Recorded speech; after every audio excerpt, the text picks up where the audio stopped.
கண்ணீரோடு விதைப்பவர்கள் அக்களிப்போடு அறுவடை செய்வார்கள். அக்களிப்போடு அறுவடை செய்வார்கள்.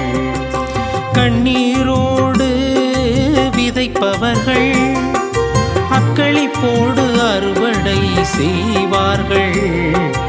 அக்களிப்போடு அறுவடை செய்வார்கள். சீயோனின் அடிமை நிலையை ஆண்டவர் மாற்றின போது நாம் ஏதோ கனவு கண்டவர் போல இருந்தோம். அப்பொழுது நமது முகத்தில் மகிழ்ச்சி காணப்பட்டது. நாவில் களிப்பாரவாரம் எழுந்தது. ஆண்டவர் அவர்களுக்கு மாபெரும் செயல் புரிந்தார் என்று பிற இனத்தார் தங்களுக்குள் பேசிக்கொண்டனர். ஆண்டவர் நமக்கு மாபெரும் செயல் புரிந்துள்ளார், அதனால் நாம் பெருமகிழ்ச்சியுறுகின்றோம்.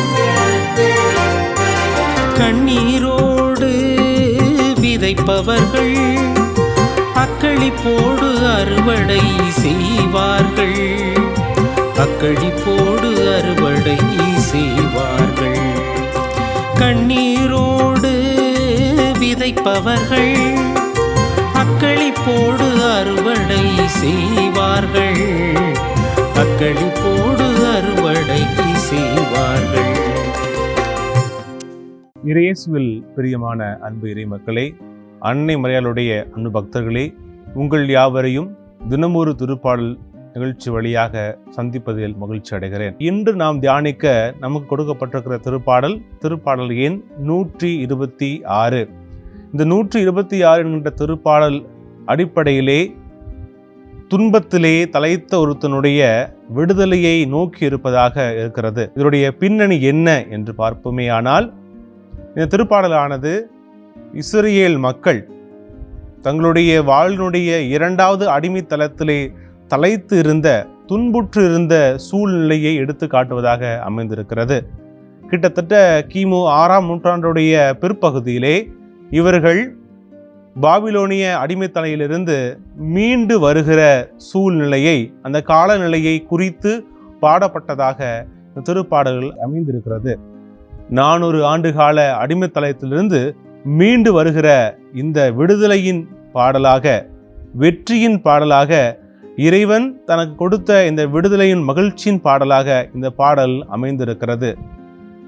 அழுகையோடு விதைக்கிறவன் மகிழ்ச்சியோடு அறுவடை செய்கிறான் என்கின்ற வார்த்தை நாம் பல நேரங்களிலே ஜெபிப்பது உண்டு, மறைவுகளை கேட்டது உண்டு. அந்த குறிப்பிட்ட சிறந்த வசனமானது இந்த திருப்பாடலில்தான் நமக்கு கொடுக்கப்பட்டிருக்கிறது. இதனுடைய அடிப்படையில் என்ன என்றால், இறைவனிடத்திலே நாங்கள் வேண்டுதலை மீண்டும் மீண்டுமாக அழுகையோடு ஒப்பு கொடுத்தோம். நாங்கள் இரவும் பகலும் உழைத்தோம், அடிமைகளாக இருந்தோம். இறைவனுடைய பார்வை எங்கள் மீது படாதா என்கின்ற அந்த தவிப்பு, அந்த அழுகை, அந்த வெறி இருந்தது. நாங்கள் அழுகையோடு தினம் தினம் எங்களுடைய ஜெபத்தை இந்த மண்ணிலே விதைத்து கொண்டே இருந்தோம். வெற்றியின் காற்றை சுவாசிக்க, இருளிலிருந்து ஒளிக்கு வர எங்களுக்கு வாய்ப்பு இருக்கிறதா என்கின்ற ஒரு தேடல், ஒரு கேள்வி எங்கள் உள்ளத்திலும் எங்களுடைய மனதிலும் எழுந்து கொண்டே இருந்தது. சந்தித்த மனிதர்கள் பலர் எங்கள் அடிமைகளாக இருந்தாலும் எங்களுடைய நம்பிக்கை எப்பொழுதுமே எங்களுடைய இறைவன் எங்களுக்கு விடுதலை தருவார் என்று இருந்தது.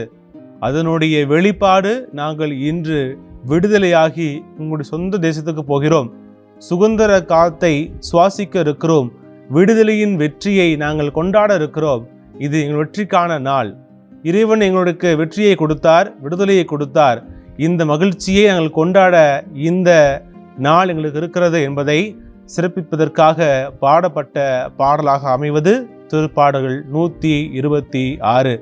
இவ்வளவு பின்னணி சொல்ல காரணம், உண்மையிலுமே பாபிலோனிய அடிமைத்தலை அவ்வளவு மோசமானதாக இருந்தது. இதே இஸ்ரேல் மக்கள் முன்பதாக எகிப்திலே அடிமைகளாக இருந்தார்கள். அங்கிருந்து மோசேவால் விடுதலை பெற்று வந்தார்கள். 2வது அடிமை இந்த பாபிலோனிய அடிமை. இங்குதான் பல காரியங்களை பற்றியான விவாதங்களோடு சேர்த்து இவர்கள் தங்களுடைய கருத்துக்களையும் உள்புகுத்தினார்கள். இங்குதான் இவர்கள் தன்னுடைய இறைவன் யார் என்றும் தன்னுடைய மூதாதையர்கள் எவ்வாறு இந்த நிலைக்கு வந்தார்கள் என்றும் மீண்டும் மீண்டுமாக எண்ணி பார்த்ததாக விவிலிய பேராசிரியர்கள் எப்பொழுதுமே இந்த நிகழ்வை மேற்கோள் காட்டி கூறுகிறார்கள். ஆக நாமும் நம்முடைய வாழ்க்கையிலே இதற்கெல்லாம் அடிமையாக இருக்கிறோமோ, தொலைபேசிக்கு அடிமையாக இருக்கிறோம், சமூக வலைதளத்துக்கே அடிமையாக இருக்கிறோம், அதே போல பற்பல காரியங்களில் நாம் அடிமைகளாக இருக்கிறோம்.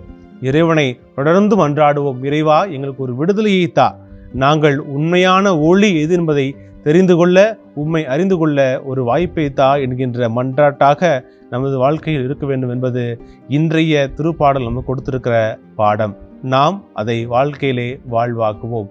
ஜெபிப்போமா? அன்பு இறைவா, இந்த நாளை கொடுத்ததற்காக நன்றி. நாங்களும் இந்த காலத்திலே அழுகையோடு விதைக்கிறோம், நாங்கள் மகிழ்வோடு அறுவடை செய்ய வேண்டிய அருளை தருவாயா. ஆமீன்.